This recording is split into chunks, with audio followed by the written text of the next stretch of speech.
Hello guys, welcome back to the SMRJ channel. I hope you're all having a wonderful day.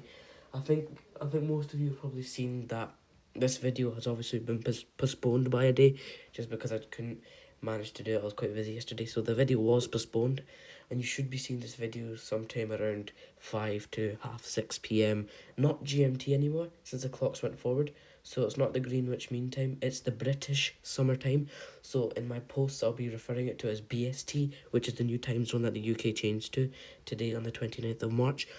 But without further ado, please make sure to like and subscribe to the channel, as it really supports me a lot. But let's get into the video. So today's video is all going to be about the iPhone 18e. Probably wondering, why have I got the 17e on the screen? But the reason I've got the 17e on the screen is because I want to show you what I think they should do to improve the 18e experience. So let's go then. First of all, let's look at the price. So the price of this iPhone 17e is £599, which is actually quite a fair saving off of the other phones. But technically, Apple always sell the previous generation phone for £100 cheaper than the newer version.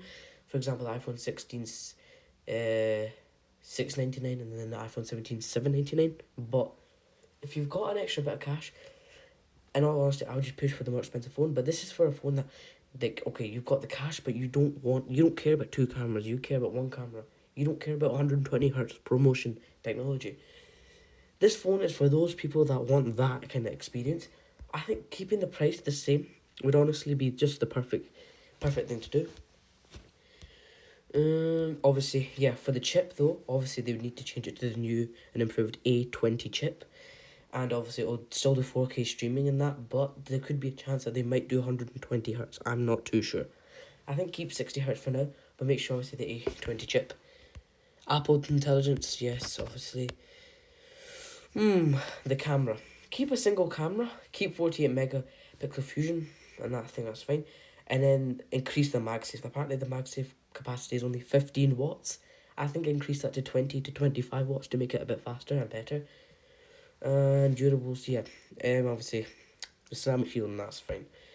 Right, let's go to the next slide. Well, not my slide, but yeah. Okay, design to go distance. So the performance and the battery life is here.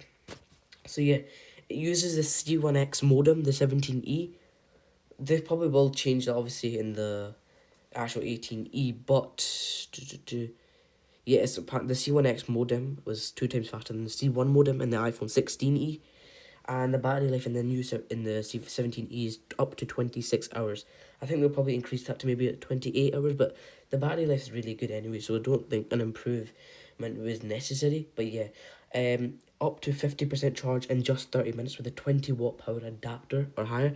That isn't MagSafe, that's an actual wired thing. So it sounds like it's a wireless, but it's not. 20-watt wired, 15 watts is the maximum you can push for wireless. So increase that. Compare it against, I don't know. Yeah, that's a comparison. But just general feature, I want to keep this bit on the screen now. I'm going to see what I would change about the front. So first of all, I'm going to change the front quite a little bit. So first of all, get rid of that huge notch and change it to the dynamic island. All iPhones now have a dynamic island except from the E generation of phones, which is quite a missed opportunity. And they should definitely, for the 18e, bring the dynamic island to bring more fluidity to the screen.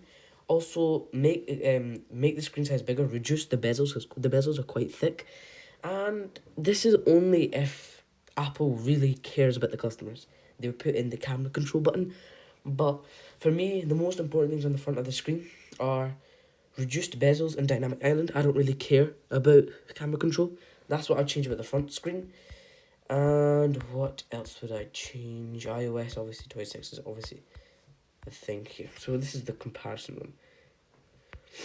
So what else do you have? That is basically it for what I would change about it in terms of the color. The color. Oh, I need to go over colors actually. Yeah, so colors.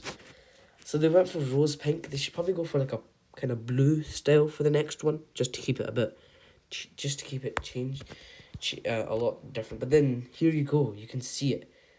£200 difference, you can go for a 17, which has literally got dynamic island, thinner bezels, which look, that's what I've wanted for the 16E. No, that's what I want the 18E to look like. I want it to look like the 17 to make it look like completely fluid. It's got double camera, so if you got rid of that camera on the top, then it would look perfect. But I hope I'll edit this into the video after. But I'm going to show you a concept of what I would want the 18E to look like. And yes, it will be quite cool. I'll hopefully edit that in. And yeah, today's video has just been really short, to be honest. But we will be going over the... We're going to be comparing the iPhones now. So we're going to put the 17E. This is just a quick little part of the video. The 17E versus the... 17E, what? Versus the, sorry, the 16E versus 17E. And then I'm going to put the actual iPhone 17 obviously is there.